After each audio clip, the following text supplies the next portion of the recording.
right, welcome back everybody. This week's going to be a fun one from the 90s. This is Vasoline by Stone Temple Pilots. A great piece of guitar work, as always, from Dean DeLeo in that band. And there's really only like four-ish, maybe 4 or 5 different sort of parts to this song that sort of repeat out, but very creative, very interesting, and not obvious.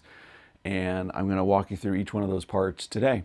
So if this is the kind of thing that you like and you haven't done so yet, please jump down, click subscribe, ring the bell. The bell will tell you when I drop new content. I do that every single week. All my videos have chapters in them, so you can jump right to the part of the lesson that you want to see and bypass what you don't. And if you're looking for other ways to support the channel, I appreciate that. There's thanks, just like throwing a tip in the tip jar, or even better, you can join my Patreon page where you can get chord charts and tabs for all the lessons I do on YouTube, just like this one. Links in the description, so check it out. All right, so Vasoline. All right, so this is just great rock, and his tone is just so awesome. It's to die for. And there's a great video I'll link here that goes into a deep dive of like actually the equipment that he uses. And I think he actually splits his sound out 3 ways. Like he's got a stereo that goes sort of pan left and right, and then he's got a Vox AC30 sort of right in the middle, which might be a little cleaner. They just all mix all that together, but all that goodness is there. I'll give a description of what I've got going on for my signal chain. The biggest, most important thing to sort of get close to his tone, in my opinion, is try and get something stereo going. So I've actually got my Harmonist PS6 is set on D-Tune, and that splits out, you know, in stereo, and it runs out into my Hall of Fame reverb, and then it's out into, I've got a Marshall 20 watt going out here, and I've got a Rivera era Fender Super Champ from like 83, which has like the most incredible lead channel on it. So that's what I'm going to be using here today. So, okay, so basically let's talk about the opening of the song. So the very opening of the song on guitar is just, you know, there's some things ringing out. It's a B flat note. He's got full on sort of, you know, it fades up in volume and everything. I can't really get the fade up going here, but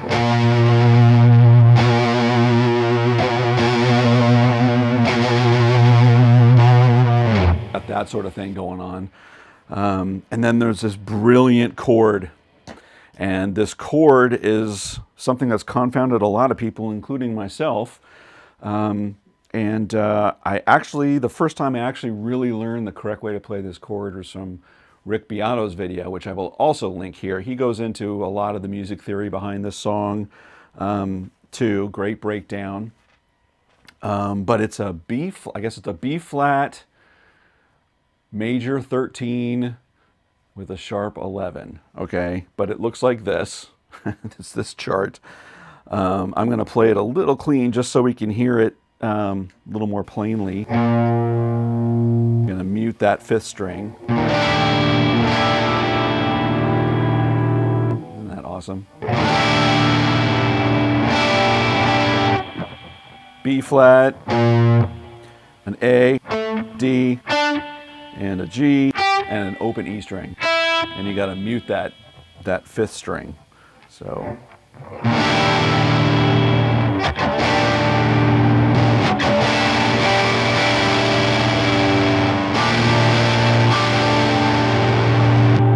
The other part that's happening on that intro while those B flats are ringing out, there's a wah-wah that's going on. And I've read that it's actually the bass, that it's actually a overdubbed bass wah-wah maybe, but it's like.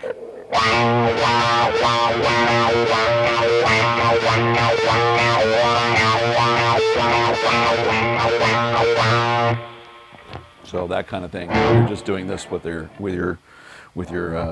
fretting.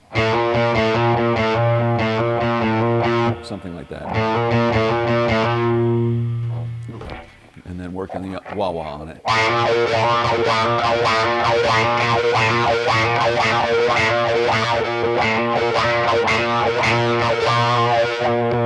While you're hearing all this goodness.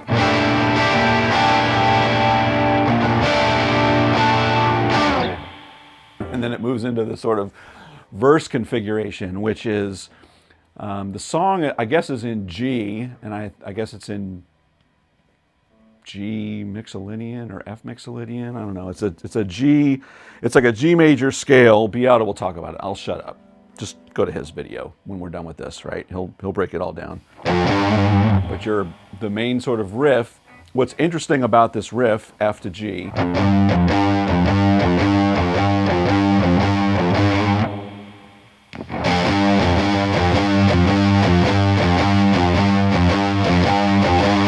what's happening when you do the math, it's a 16th note and an 8th note. 16th is the F, 8th note is the G. And when you play those in succession in actual time, if you go around, like it doesn't end on the evenly on each measure within 4 measure block, but it resolves at the end of 4 measures to be then we're back even again, if that makes sense. It's all over Jimmy Page and Led Zeppelin. That's a lot of stuff that he did too. But that's why, it's part of the reason why you get that sort of fluid thing that's sort of in time, but it's not in time, and I don't know how else to describe it unless when you're in it and you're playing, but that's what's happening. It's a 16th note and an 8th note.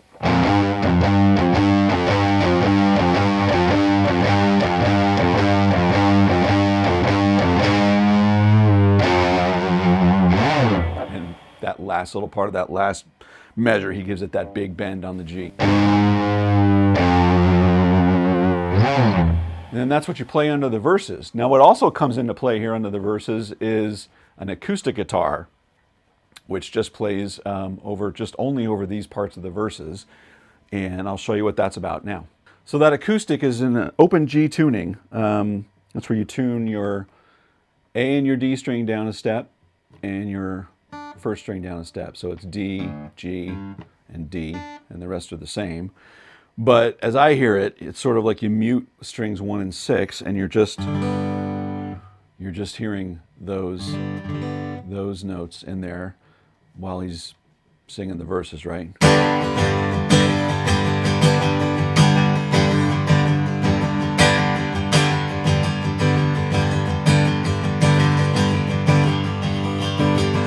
Then it cuts out. All right, so you play through that sequence of the verse of F to G with the acoustic. Then the acoustic drops out, and you're going to go right to power chords now. You're going to go to an E flat, and then you're going to chromatically go down D, C sharp to C, okay? Something like...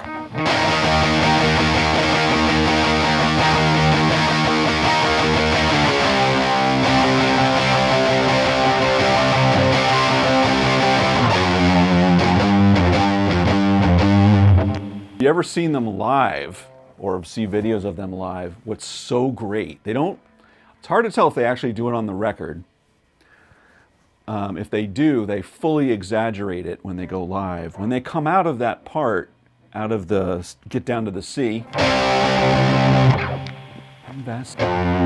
hit that F, Vasoline, they stretch that out so it's not in perfect time.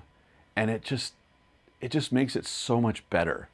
You know what I mean? Like if everything was just straight time and going all the way through, hammering, it still would be an awesome song. But the fact that they do that pause on that F before they go back into the G, or the FG basic rhythm, it's just interesting to me anyway. On the record, like I say, it's sort of debatable. It sounds like they pull back just a little bit. But live, and I'll link a thing here live where you can see an example of them doing it, they would always do that exaggerated, so it would sound something like...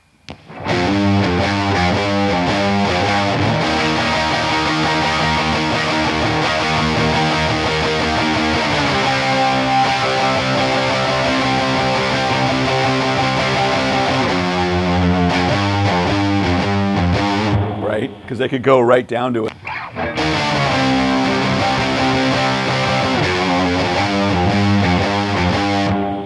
Sort of just more powerful that they pause on that F, for my taste anyway. So then it goes the bridge section, back to our chord again. That's what's happening over that, that where the vocal line.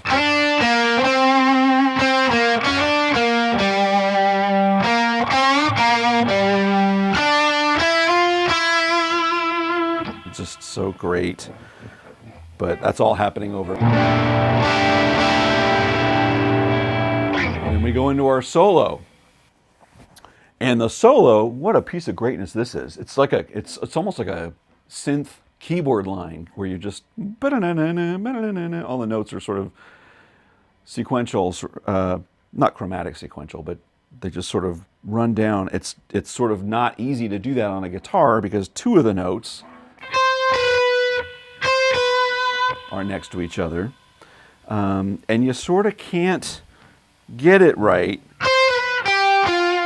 Like those are the four notes that are happening. But what he's doing here is super interesting. He's actually just barring your index finger on 8. It's a big stretch. Okay, you're gonna bar on 8. You're gonna put your pinky on 12 on the B string, and put one of your other fingers on that F note on the 3rd string, and you're just bringing your pick backwards. You're just going to do a rake backwards, and you're pulling off when you get to the B string. Yeah. So how he's playing that, and I think he hits that F note twice.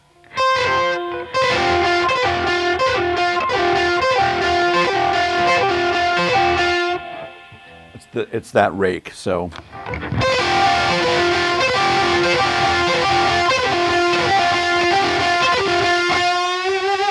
It's an F Lydian scale, I believe. It's F, G, A, B, C, D, E, just all. And he's just taking a piece of that and raking it back.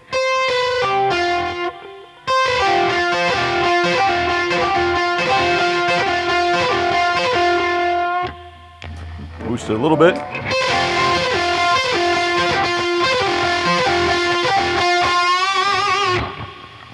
Gets up to that, bends up to that G to resolve, right? So it's sort of an F thing resolving to the G. So then he ends down here in sort of a G major space. The place is basically the phrase that he's using is something like that. Is on the way down. And he bends that up and he gets that harmonic.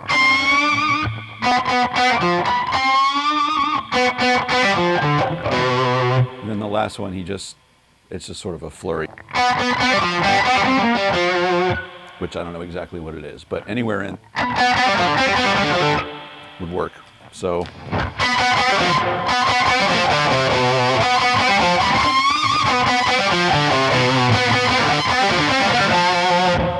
Then you're back into it. So that solo all together.